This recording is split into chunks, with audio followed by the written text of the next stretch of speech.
do professor Diego Kreutz, da Unipampa.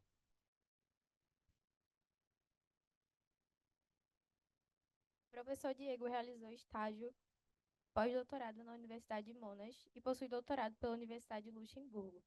Durante as suas experiências internacionais, teve a oportunidade de colaborar em projetos de pesquisa e desenvolvimento com profissionais de diversas instituições e empresas estrangeiras.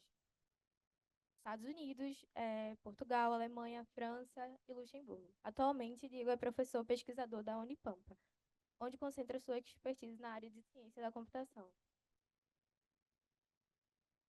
Seus principais campos de atuação incluem cibersegurança, rede de computadores, sistemas distribuídos, tolerância a falhas e intrusões e desenvolvimento de software. Além disso, Diego se destaca no desenvolvimento de ferramentas voltadas para a cibersegurança, contribuindo para a proteção e aprimoramento da segurança digital. Então, muito obrigado pela apresentação. Então, vamos dar início. Bom, eu sou professor lá na Unipamp, né, no interior do estado. Já vou mostrar o mapa de onde é que eu vim. Né. Trabalho também no programa de pós-graduação em engenharia de software, tá, mestrado profissional. E dou aula nos cursos de ciência da computação e engenharia de software lá da Unipamp. Aí faço parte do grupo LEA, que é Laboratório de Estudos Avançados. Bom, um pouquinho sobre mim. Tá? Eu normalmente não gosto de falar muito. Sou um cara super objetivo. Tá? Gosto muito de inovar, de fazer coisas diferentes, de experimentar. Adoro simplicidade. Adoro mesmo. Tá? Eu gosto dos slogan keys, não sei se conhecem, mas grandes criptógrafos, né, tem esses slogan keys, né, Keep it simple, stupid, né, ou Keep it simple and secure, foi uma adaptação que a gente fez num trabalho nosso, tá? Então adoro simplificação. Sou um cara muito de fazer, né, não muito de falar, mas de fazer sim. Objetividade eu tento ensinar para todos os meus alunos, né, não fala muito, tá, tenta ser objetivo e fazer as coisas. Tá? Aprendi muito positividade, né, principalmente quando eu trabalhei fora do Brasil, em laboratórios, né, as pessoas sempre olham para o aspecto positivo, sempre querem ir para frente, elas não ficam criticando e achando problema. Tá? Então, eu sou muito de resolver problema, não trazer problema, resolver problema. Tá? Então, esse é um pouco do meu perfil. Uma coisa importante que eu gosto de ressaltar em todas as minhas palestras é esse aspecto aqui. Tá? Eu fui um cara super nerd, eu tinha colchão no laboratório, dormia no laboratório quando perdia o ônibus 1h30 da manhã. Tá? Eu trabalhei muitos anos, 7 por 24, né? Ia para a praia com o computador para trabalhar, não para ir deitar no sol. Tá? Só que eu tive também muitos problemas por causa disso. Então eu aprendi, principalmente quando eu estudei na Europa e trabalhei na Europa, ter mais qualidade de vida. Então hoje meus finais de semana é andar de caiaque, adoro andar de caiaque, tomar mate, mesmo andando de caiaque, tá? E aventuras, então gosto de montanhas, gosto de animais, né? Na Austrália passeava muito com os cangurus. Tá? Então isso é importante. Eu hoje digo que eu atuo como psicólogo dos meus alunos mais do que como professor. E consigo ajudar eles muito mais como psicólogo do que como professor. Tá? Então tem essa qualidade de vida, ela é importante, ela ajuda o cérebro de vocês e vocês conseguem trabalhar mais e melhor. Então precisa ter esse tempo para vocês. Bom, eu vim lá do sul do Rio Grande do Sul, né, na fronteira, perto de Uruguaiana. Na verdade, eu peguei às 7 da manhã, acho que um cavalo até Uruguaiana, depois um teco-teco até Porto Alegre, São Paulo, até chegar em Recife, 2 da manhã. Quase viajei até a Austrália, né, 19 horas para chegar aqui. Tá? Então é bem longe de onde é que eu venho. O que eu vou falar nessa palestra? Tá? Ela é sobre pesquisa aplicada, projeto nosso, da Unipampa, com o pessoal da Federal do Amazonas e a Motorola. Tá? O nosso cliente é a Motorola. Então, tudo que a gente vai apresentar aqui, a gente, na verdade, entrega para a Motorola. E o que eu vou apresentar aqui é o que a gente já publicou, que a gente já foi autorizado a publicar sobre esse projeto, sobre o que a gente faz. Tá? Nessa trajetória, então, eu vou comentar sobre vários desafios, lições, coisas que a gente aprendeu, né, no meio do caminho. Vou falar um pouco dessas 8 ferramentas que a gente já desenvolveu ou continua desenvolvendo dentro desse contexto, desse projeto. Tá? Então, vamos começar falando rapidamente sobre aprendizado de máquina, mas só para recapitular. Né? Então, a gente tem esse contexto, onde a gente tem os experts do domínio, né? Tem os cientistas de dados e tem o pipeline clássico de machine learning. Então, tem o expert do domínio, né? Que ele tem um conhecimento profundo sobre aquilo que ele vai trabalhar. Depois, o cientista de dados ele tem que conversar, na verdade, bastante com o expert do domínio para entender exatamente o que é aquele domínio e conseguir trabalhar aqueles dados. E aí fecha o ciclo ali com um pipeline, onde vai criar um modelo, né? E tu vai ter um modelo para resolver algum problema, para fazer alguma predição ou para fazer uma classificação. Tá? O nosso foco dentro do projeto tem sido, quase que desde o início, AutoML. Tá? Também estudando AutoML nesse contexto de detecção de malwares Android. Então, de forma bem resumida, o AutoML ele tem como objetivo reduzir um pouco essa interferência, né, dos especialistas de domínio e dos cientistas de dados. Tá? Não dá para reduzir totalmente, mas dá para reduzir um pouco. E automatizar esse pipeline, né? Eliminar a intervenção humana clássica no pipeline de machine learning. Tá? Então, essa aqui é a ideia do pipeline, né, de AutoML, onde tem os vários estágios ou as várias etapas.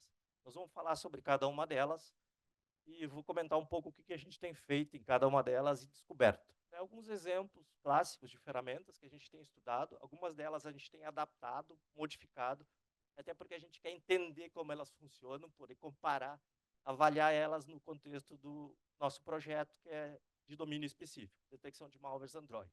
Então, a gente tem olhado muito para Teapot, para AutoScaler, H2O e AutoGloom, principalmente. Tá? Então, eu vou comentar. Mas o que acontece? Né? Eu tenho essas ferramentas então, de AutoML que tentam otimizar todo esse pipeline. Tá? Mas como é que elas funcionam? O que é específico de domínio? Elas têm transparência? Né? Como é que é esse processo? A gente quer entender esse processo. A gente quer conhecer essas ferramentas. Então, a gente decidiu começar investigando todas essas etapas. Então, eu vou comentar sobre algumas lições, algumas coisas que a gente aprendeu nesse processo. Então, a primeira etapa, digamos assim, do nosso trabalho foi investigar, então, cada um desses estágios do pipeline, certo? Então, a gente quis se aprofundar nessas ferramentas de AutoML, entender e ver o que dá para fazer que é específico de domínio, ou se elas fazem alguma coisa que vale ou não a pena eu adotar dentro do domínio que eu estou trabalhando.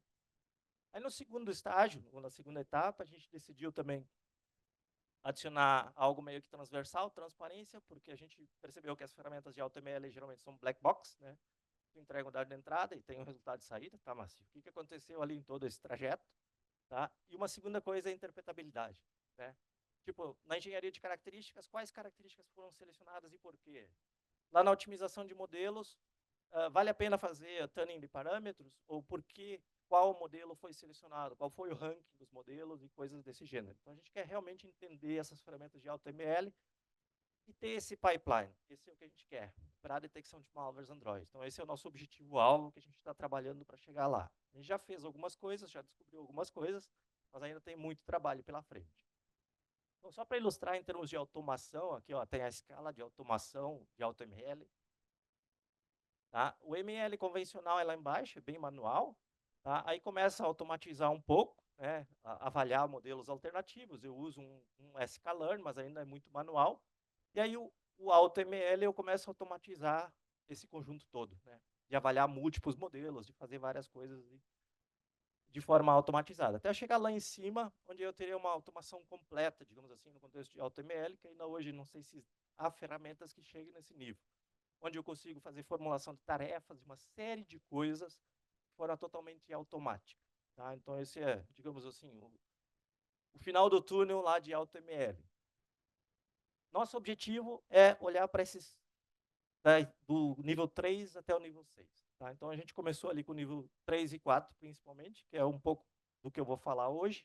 Tá? Nosso objetivo é olhar dali para cima e tentar entregar uma ferramenta específica ao domínio de detecção de malwares Android.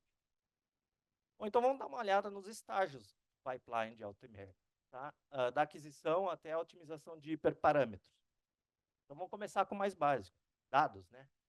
Dados, que é a coisa mais importante de todos os projetos de IA. Tá? Então, tem estatísticas recentes que indicam que 85% de todos os projetos de inteligência artificial falham, e entre as 10 principais causas, 4 têm a ver com dados. Tá? Então, ter dados de qualidade, ter dados em quantidade, tá? Saber analisar, entender o contexto, etc. e tal. Então, vamos olhar para os dados. Foi o que a gente começou a fazer lá no início. Primeira coisa no projeto, vamos olhar para os dados. Tá? Então, a gente fez vários estudos e teve algumas descobertas. Então, primeiro, Olhamos para disponibilidade e reprodutibilidade de datasets, detecção de malwares Android. Beleza, vamos lá. A gente começou com um estudo simples, tá? Vários trabalhos, então dividimos em 4 grupos, né? Trabalhos normalmente utilizados na literatura, trabalhos bem citados, trabalhos de journals tops de segurança, de inteligência artificial, e a gente foi olhar para esses trabalhos. Vamos ver como é que estão os datasets desses trabalhos. Tá? Bom, quais fontes de dados foram utilizadas? Então, eu tenho que entender o dataset desses trabalhos. Né? Tem que saber quais são as fontes de dados, se está acessível e se tem informações específicas, se eu consigo reproduzir aquele dataset. Né? E os resultados são bem interessantes. Então, a gente fez esse mapeamento. Aqui a gente tem detalhes lá naquele QR Code. Não precisa ter medo, não, que esses QR Code aqui não são de phishing. Tá? São os links dos trabalhos já publicados. Nós analisamos 84 fontes de dados nesses trabalhos, 38 trabalhos com 84 fontes de dados, 40% têm acesso restrito ou estão indisponíveis, ou seja, não tem como reproduzir o que os autores fizeram, 60% está disponível, mas são limitados ou totalmente defasados. Tá? Então, muitos constroem datasets usando datasets antigos. Então, o cara usa o Drabbing. O Drabbing é de 2012. Qual é o valor de usar um Drabbing para fazer detecção de malwares em 2023? Valor zero. Tá? Então, a maioria dos modelos não prestam. Tá? Já vou adiantar. Porque usam dados completamente defasados. Então, desafio. Como encontrar ou construir datasets representativos e atualizados? A gente não achou nada ali na literatura. Então, a gente foi adiante, vamos fazer uma pesquisa exploratória, vamos olhar datasets que a gente encontrar no GitHub, em tudo que é lugar, vamos procurar, vamos encontrar e vamos ver se tem alguma coisa boa. Tá? A gente analisou mais de 100 datasets, resultado para 2022, 2023, totalmente defasados, não dá para usar. Porque se eu pego um dataset, vamos supor que mesmo que seja de 2021, ele é defasado, porque os malwares evoluem muito rapidamente. Né? De um ano para o outro, cada 6 meses, na verdade, eu já tenho uma defasagem do dataset. Tá? Então, a gente chegou a essa conclusão. Não dá para utilizar os datasets que existem, nós vamos ter que fazer o quê? Construir dataset, tá? Para poder fazer pesquisa de detecção de malwares Android. Então, os problemas ali são variados, né, com relação à origem da amostra, quantidade, descrição, etc. e tal. 100% dos trabalhos falham. Tá? Então, esse foi o nosso resultado. A gente não esperava chegar nesse resultado, mas chegamos nesse resultado. Então, a lição. Tá? Primeira coisa, vai trabalhar com qualquer coisa de machine learning, tá? E aqui a gente está falando mais especificamente de AutoML para detecção de malwares Android. Tem que investigar com muito cuidado os dados. Tem que olhar para aqueles dados. Tá? E tem que analisar aqueles dados. Tá? Então, a nossa ideia aqui, para resolver o nosso problema, foi criar uma ferramenta. Então, vamos criar uma ferramenta para conseguir dataset. Dataset de qualidade e atualizado. Então, vamos lá. Geração. Aí a gente trabalhou em 2 etapas. Na primeira etapa, a gente construiu a ferramenta chamada AD Builder. Depois, na segunda etapa, a gente dividiu em 2 e eu vou explicar por quê. A gente começou a perceber outras coisas dentro do processo de construção de dataset, outros detalhes críticos. Tá? Então, vamos lá. Nosso objetivo é ter um dataset grande, então ter muitas amostras, tá? Mais de 1 milhão de amostras, centenas de milhares de características. Tá? Então, a gente quer ter um dataset bem expressivo. Em 2012, o Drabbing fez isso. Era naquela época, 2012, o Drabbing construiu um dataset de 1 milhão de amostras por 1 milhão de características. Era um dataset espetacular. Mas ele só vale para 2012. Para 2013 para frente, ele já não serve mais. Então, eu preciso reconstruir. Tá? Preciso construir dataset de novo. Quero ter um processo totalmente automatizado, sistematizado. Tá? A gente quer reprodutibilidade. Então, outras pessoas têm que conseguir fazer a mesma coisa. Nós vamos nos basear em metadados atualizados do vírus total, que é o que a maioria das pesquisas e ferramentas fazem, tá? Utilizar o vírus total. Depois eu vou explicar por quê. Aí, trabalhar com aplicativos variados e atuais, né? Não só coisa antiga. Então, a primeira ferramenta que a gente criou foi essa aqui, a AD Builder, tá? Com 4 etapas, na verdade, download, extração, rotulação. Na verdade, não é bem rotulação, é coletar dados que possibilitam a rotulação. Tá? Então, ali não é bem rotulação. E geração depois do dataset, com as filas, com paralelismo, etc. e tal, porque demora, são muitas amostras, etc. e tal. Então, a gente começou usando um repositório publicamente disponível, que é o Androzu, e eles catalogam há vários anos, desde 2016, APKs. Então, eles encontraram APKs, vão colocando lá. Então, esses APKs estão disponíveis. Pode fazer o download lá desses APKs. Já existem alguns conjuntos de metadados, E aí depois eu vou falar sobre alguns detalhes desses metadados também. Depois, na extração, usamos o AndroGuard, tá? Como nossa ferramenta de extração. Bom, mas por que o AndroGuard? A gente fez outro estudo, né? Tipo, não vamos só escolher uma ferramenta, vamos olhar se ela é melhor que as outras ou não. Aqui, no caso, é só para extração de características estáticas. Por enquanto, a gente está falando só de características estáticas, não dinâmicas ou outras coisas. Então, a gente demonstrou que o AndroGuard, de fato, é a ferramenta que é mais robusta e consegue extrair mais características dos aplicativos. Então, pronto, a gente fez um estudo só para isso. Na parte de rotulação ou coleta de dados para rotulação posterior, tá? Escolhemos o vírus total porque ele é o serviço mais completo. Ele tem mais de 60 scanners, e aí tu mete o APK e diz, analisa, vem o resultado de 60 e poucos scanners. Tá? E agora começam os detalhes. Tá? Então, pegando, por exemplo, dois aplicativos, ali, o Smart Gallery e o Smart Cleaner. Tá? Eles foram analisados usando o vírus total em 2019 e 2020. Aí, em 2022, a gente reanalisou. Olha a diferença. Lá ele era benigno, aqui tem mais de 18 scanners detectando como positivo. Tá? O que acontece? O vírus total, os scanners vão evoluindo e vão sendo adicionados novos scanners. Tá? Então, mesmo os aplicativos, 2 anos de diferença, resultado completamente diferente. Então, eu preciso, de fato, trabalhar sempre com dados atualizados, o mais atualizados possível.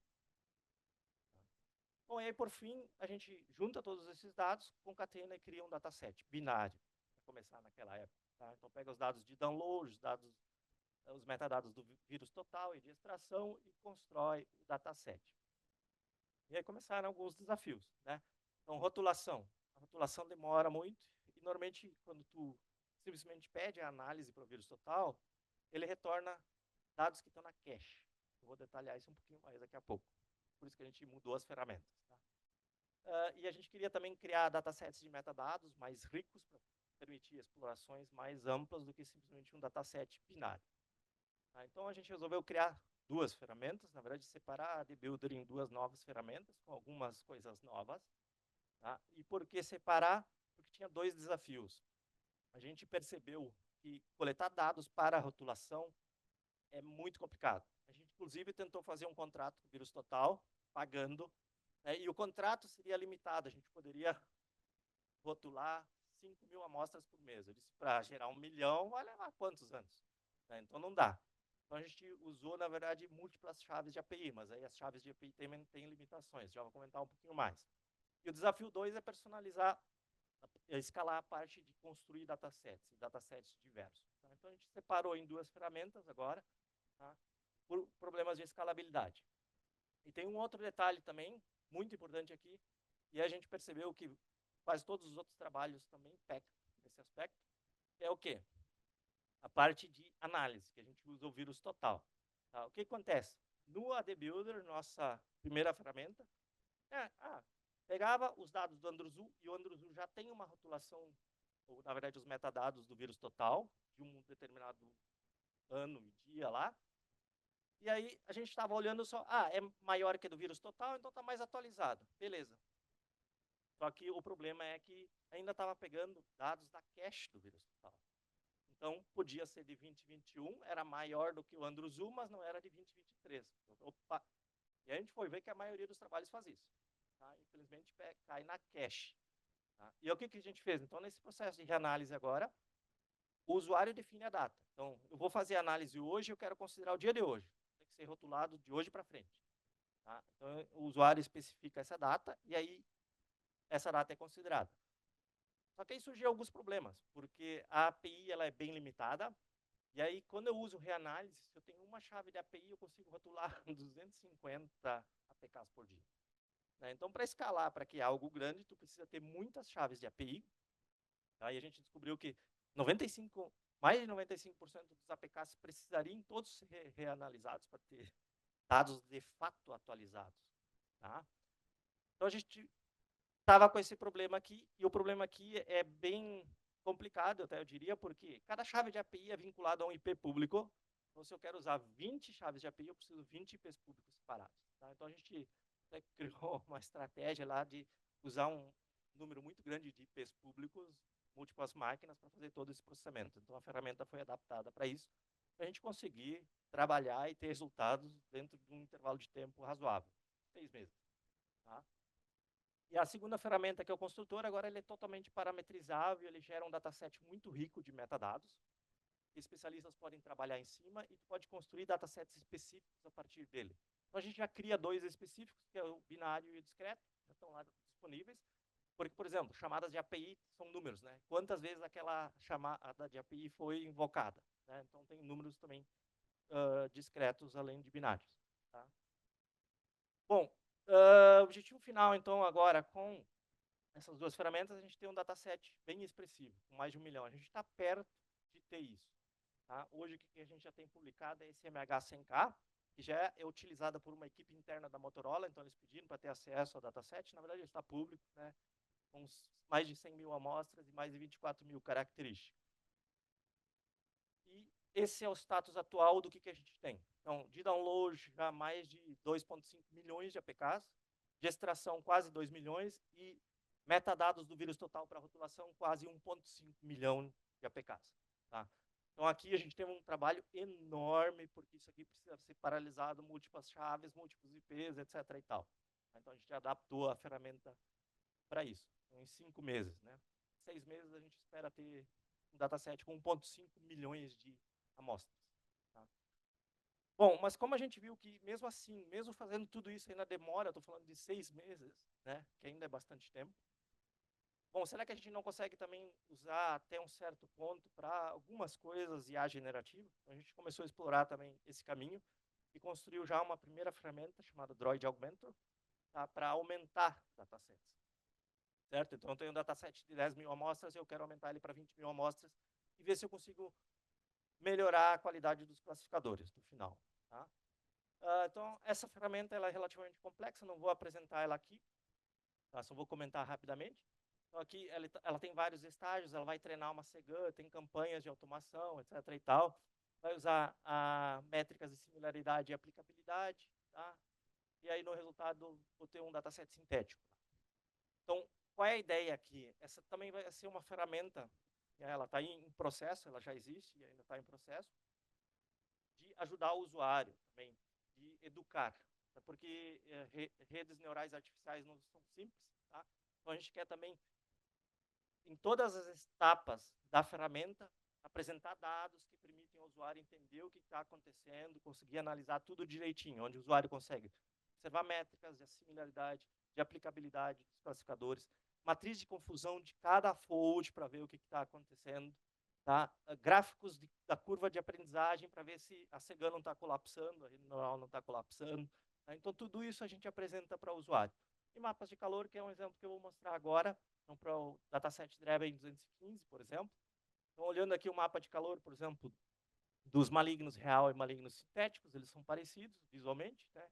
Mesma coisa para o benigno real e o benigno sintético. Dá para ver, ó, que existe uma similaridade, tá? Então, olhando para mapas de calor. Então, a gente apresenta também mapas de calor e outras coisas que a gente está agregando ainda na ferramenta. Tá? Bom, desafios dessa ferramenta em particular, como usa IA generativa, consome muitos recursos, né? E demora. Então, a gente tem automação de campanhas, mas se eu quiser rodar 20 campanhas para avaliar diferentes configurações das redes neurais, leva um tempão. Então, a gente desenvolveu uma outra ferramenta, tá? Na verdade, antes de eu falar da outra ferramenta, na verdade aqui tem um status, um spoiler, que eu nem pedi autorização, mas é que isso aqui a gente meio que desenvolve fora do projeto da Motorola, tá? Lá no Unipamp. A gente, na verdade, está transformando o Droid Augmentor em um framework, e além desse CGAN, a gente já tem várias outras coisas. Tá? Então, tem mais 6 modelos totalmente diferentes, tá? E mais de 30 variações que a gente pode gerar usando esse framework. Tá? Porque a gente quer ir muito além de CGANs e quer explorar todas as possibilidades. Tá? Usar autoencoders e várias outras coisas. Bom, e aí como escalar isso? Eu preciso escalar para conseguir executar, porque tudo isso consome muitos recursos. A gente criou uma plataforma, na verdade, chamada AutoDroid. Tá? Uma plataforma para permitir execução escalável de ferramentas de IA generativa. Tá? Então, eu não vou falar muito dela, mas ela tem um data processor aqui, onde eu personalizo. Não precisa ser só a ferramenta Droid Augmentor, pode ser qualquer outra ferramenta de IA generativa. Tá? Então, é bem generalizada essa plataforma. A gente está em processo de desenvolvimento, já tem uma versão dela. Bom, então, datasets. O que a gente quer? É viabilizar essa aquisição, né? A gente quer ter dados atualizados. Então, a gente tem essas duas frentes. Ferramenta mesmo, usando APKs e outras ferramentas de IA generativa. A gente está explorando os dois caminhos.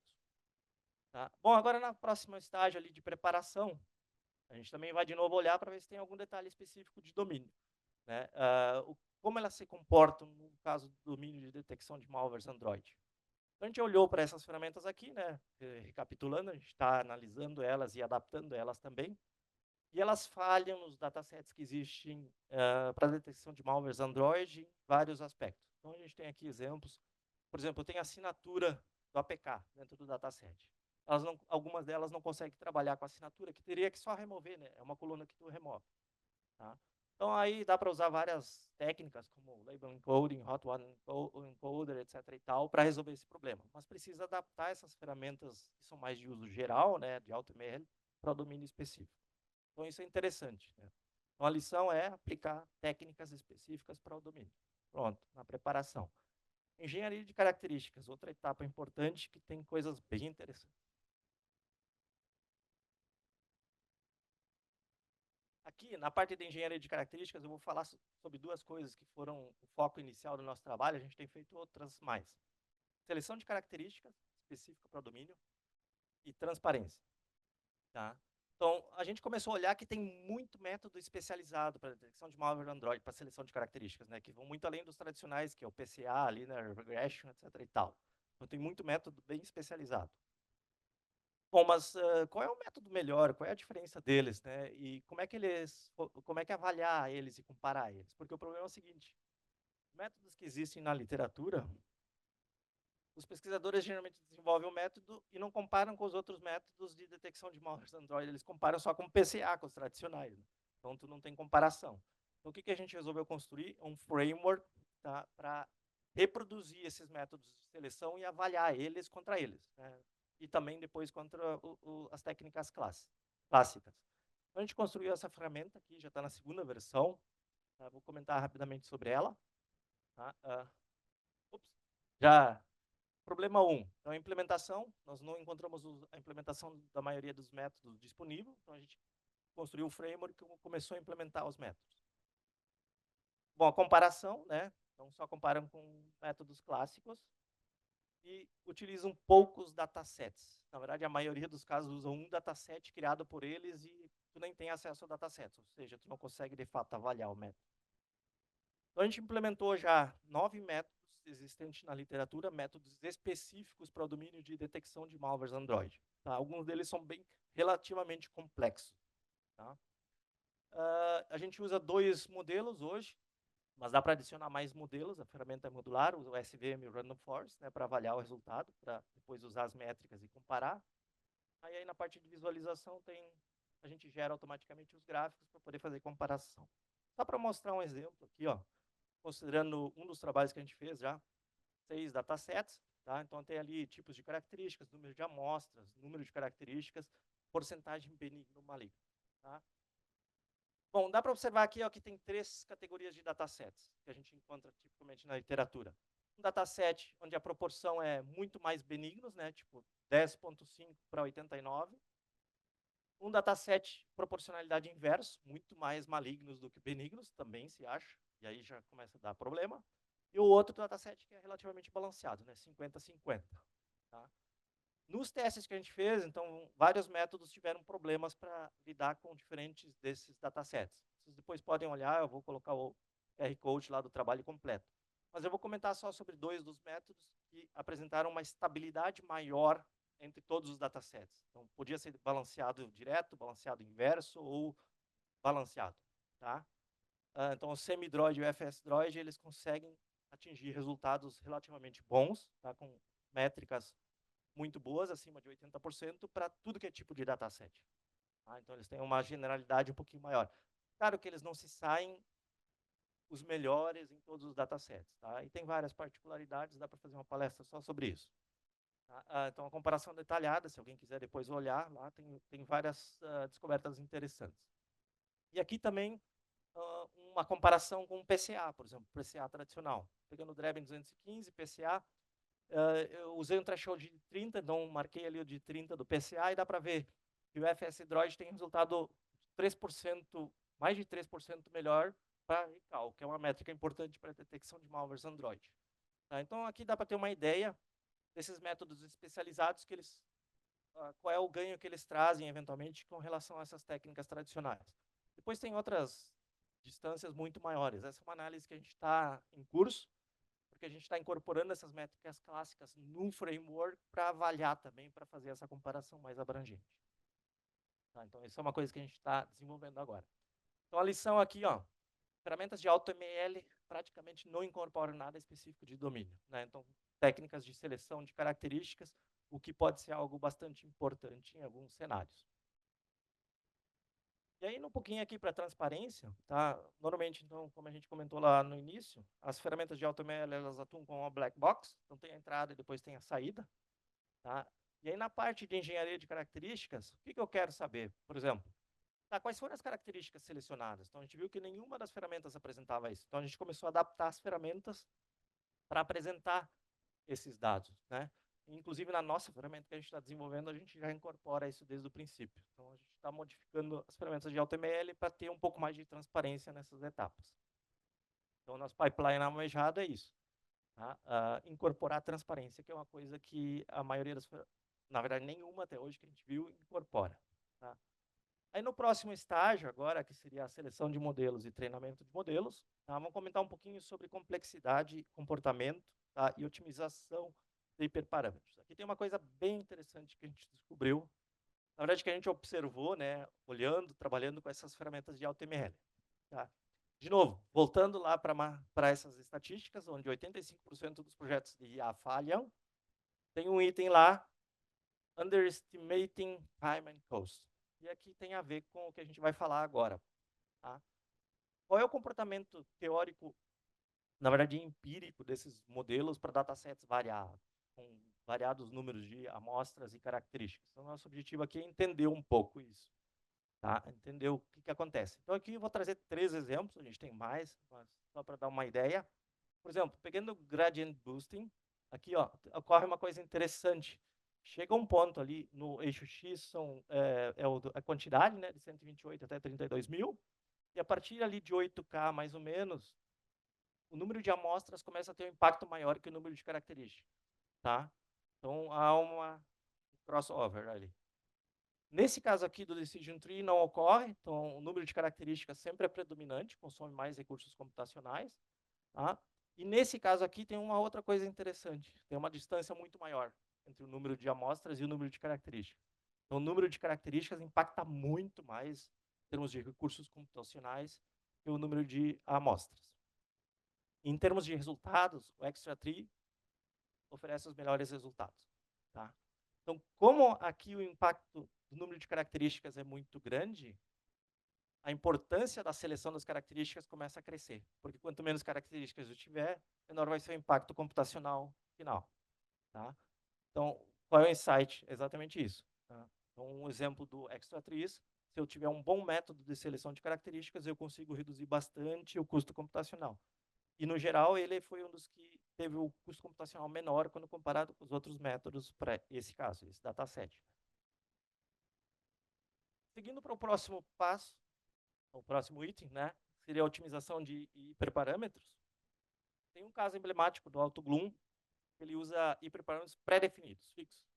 Tá? Enquanto que outros usam HPO, e fazem um monte de coisas lá para otimizar em tempo de execução. Tá? O que é melhor, usar hiperparâmetros pré-definidos ou HPO e gastar 2 horas lá tentando otimizar? Tem um estudo recente, interessante sobre isso, que mostra que em alguns cenários, fazer o ajuste pré-definido ou manual é melhor do que usar um HPO, um algoritmo super sofisticado que faz otimização de forma automática. Tá? Ele me avisou do tempo. Eu tenho 10 minutos, tá? Mas a gente está quase chegando. O que acontece, olha só, para esse resultado aqui, ó, o AutoGloom, ele atinge geralmente boas métricas, então ele tem taxas de desempenho muito boas, um tempo muito menor, porque ele não faz otimização de hiperparâmetros, já são pré-fixados. Tá? Enquanto que aqui, por exemplo, o AutoScaler levou 2 minutos, ele levou 13 segundos para um dataset pequeno. Tá? Então, tem uma diferença muito grande, a gente está analisando para ver o quão confiável são esses resultados gerados pelo AutoGloom e se faz sentido eu ter hiperparâmetros pré-fixados, porque está indicando que sim. Aí eu não preciso ter um HPO super complicado lá para gastar mais CPU para tentar achar os melhores hiperparâmetros. Tá? Então, isso é uma coisa que a gente está tentando comprovar ainda. Tá? Há um forte indicativo, mas a gente ainda não tem uma certeza.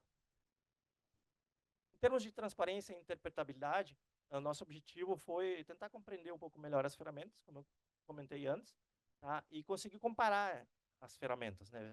Analisar os resultados. Tá? Então, a gente está adicionando transparência, tá? Principalmente em etapas como engenharia de características e seleção de modelos, otimização de hiperparâmetros. A gente quer ver tudo o que está acontecendo e quer tentar entender o resultado final e conseguir comparar essas múltiplas ferramentas de AutoML. Em termos de transparência, assim, as ferramentas que a gente avaliou, como a Teapot, a H2O e a AutoGloom, não apresentam nada. Né? Então, a gente está modificando elas para incluir. No nosso caso, na ferramenta que a gente está desenvolvendo, então a gente tem já coisas como apresentar o melhor modelo, né? Apresentar os hiperparâmetros, as características selecionadas, inclusive o ranking dos modelos, né? Porque eles testam muitos modelos, tá? Mas quais foram os modelos testados? A gente quer entender, a gente quer ver isso, a gente não quer uma black box. A gente não confia tanto assim nesse AutoML ultra mágico, né? Então a gente quer avaliar mesmo, tá? Em termos de interpretabilidade, a gente quer entender coisas como qual classe tem maior impacto na predição, tá? Quais são as características que mais contribuíram para a predição. A gente quer ver isso mesmo, a gente não quer só olhar para o resultado de forma cega, tá? Então a gente começou a gerar gráficos também na ferramenta que a gente está desenvolvendo para ter esse tipo de coisa, tá? Usar frameworks como Chap ou como Lime, né? Para entender isso aqui, ó. Essas foram as características aqui, por exemplo, marcadas, que tiveram um maior impacto na predição. Tá? Então, a gente quer olhar para esses dados. Então, a gente tem um estudo recente agora, onde a gente fez isso em múltiplos datasets, e aí tem diferenças entre os datasets que a gente começa a observar também. Tá? Então, aqui eu vou dar um exemplo. Então, por exemplo, aqui ó, no Draben 215, ó, características que mais se sobressaíram, que mais impactaram a predição, né, que tiveram maior impacto na predição, para malware, nesse caso, né, vermelho, send SMS, get line number e SMS manager, por exemplo. E um outro dataset, o send SMS apareceu de novo, mas já apareceram outras, como system, né, system alert window, né, ou get tasks. Então, muda muito de dataset para dataset. No EBH100K se destacaram chamadas de API, API calls. Tá? Então, a gente começou a observar essas coisas, na verdade, no ChronoDroid, não no MH100K. Tá? Então, o insight que a gente está tirando desse primeiro estudo não há intersecção entre os datasets, tá? Então, a gente precisa realmente olhar com calma todos esses dados e tentar entender eles. Então, a importância de a gente utilizar também múltiplos datasets e fazer essa avaliação. Tá? Em alguns casos, a gente viu que características definidas pelo especialista praticamente definiam que era um malware, não precisava nem usar machine learning, né? Tu olha se tem aquela característica, bom, é um malware. Então, umas coisas meio estranhas também nos datasets. A gente começou a observar. Tá? Então, a interpretabilidade ela é fundamental para tentar entender tudo isso, né? Para tentar compreender esses resultados de predições. E agora, só para fechar, na verdade, eu não sei como é que está meu tempo.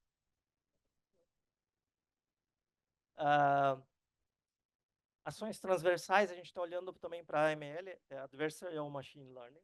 Já tem alguns estudos, como o impacto de label flipping, né, em datasets. E tem coisas interessantes que a gente começou a observar também. Tá? Então, tem esse estudo aqui, onde a gente olha para LFA aleatório, entropia e silhueta, 3 casos. Tá? E dá para ter uma ideia, ó, por exemplo, a gente usou aqui o SVM, o Random Forest e o Decision Tree, e qual é o impacto, nesse caso do método silhueta, na classificação. Tá? Esse aqui é o MCC baseline, dá para ver que reduz bastante. Vai aumentando a quantidade de ruído no dataset, vai impactando o classificador. Tá? Tanto o SVM, quanto o Random Forest, quanto o Decision Tree. Em termos de resultados, só para não estender muito, tá? Então a gente observou que o LFA aleatório é o menos impactante nos datasets e nos modelos. O silhueta ele impacta um pouco mais, o SVM ele é um pouquinho mais robusto que os demais. Tá? O RFA o RF é o menos impactado no caso do silhueta, tá? Então, começa a ter essas particularidades, e a gente, vamos ter que olhar melhor para esses modelos e para ver como os ataques afetam esses modelos, tá? E aí o dataset Draben 215 também foi o menos impactado. Então, quais características que esse dataset tem que leva a ter um impacto menor num ataque LFA? Né? Então, vejam que começa a ter particularidades do dataset, do modelo, várias questões ali. Então, é um estudo inicial que a gente fez e agora a gente quer investigar um pouquinho mais para conseguir entender melhor isso aí. Tá? Então, o que a gente quer responder daqui a um tempo? Se tem datasets que, de fato, são mais resistentes a alguns ataques adversariais, como a LFA, tá? Quais características deixam um dataset menos suscetível aos ataques? E se tem, de fato, modelos que são menos suscetíveis ou mais suscetíveis, né, a determinados tipos de ataques em determinados datasets. Tá? Então, tem um alarme tocando, deve ser porque é fim. Tá? Mas, enfim, essa é uma jornada bem longa. Tá? Desculpe a velocidade, são muitos slides também. Tá? Eu quis fazer um panorama realmente geral do que a gente tem feito aqui, trazer bastante coisa aqui, para a gente pensar. Tá? Acho que tem várias questões interessantes ali. Então, como considerações finais, só para fechar, acho que tem vários desafios, né? Não vou nem me estender. Então, detecção de malwares é algo antigo que, na verdade, ainda não é resolvido, né? Porque todos os meses a gente tem mapeado também dezenas, às vezes centenas, num único mês, de aplicativos são removidos manualmente da Play Store porque foram identificados manualmente que, ok, são malwares, tá? Que não teve nenhum sistema, o GCP não pegou, né? O Google Play Protection não pegou. Tá? Então, não consegue ainda pegar de forma automática. Então, ainda é um problema atual, tá? Que precisa ser resolvido. E tem, acho que, muito desafio pela frente. A gente está explorando, então, AutoML nesse domínio. Tem muita coisa ainda para fazer. Tá? A gente já tem algumas coisas interessantes ali que a gente descobriu. E aí, como o tempo parece que já estourou também, eu vou estar disponível ali no Ask Experts. Tá? O que eu souber responder, dúvidas que vocês tiverem agora ou depois, lá no Ask for Experts, vou tentar responder. Eu não sou especialista de tudo isso aí, tá? Já vou adiantar. Tá? Esse é um time, a gente tem um time de mais de 12 pessoas trabalhando nisso. Né? Claro que eu me meto em tudo, tá? Mas tem coisas ali que talvez eu não sei responder. Tá? Então, muito obrigado pela atenção. É isso que eu tinha para apresentar.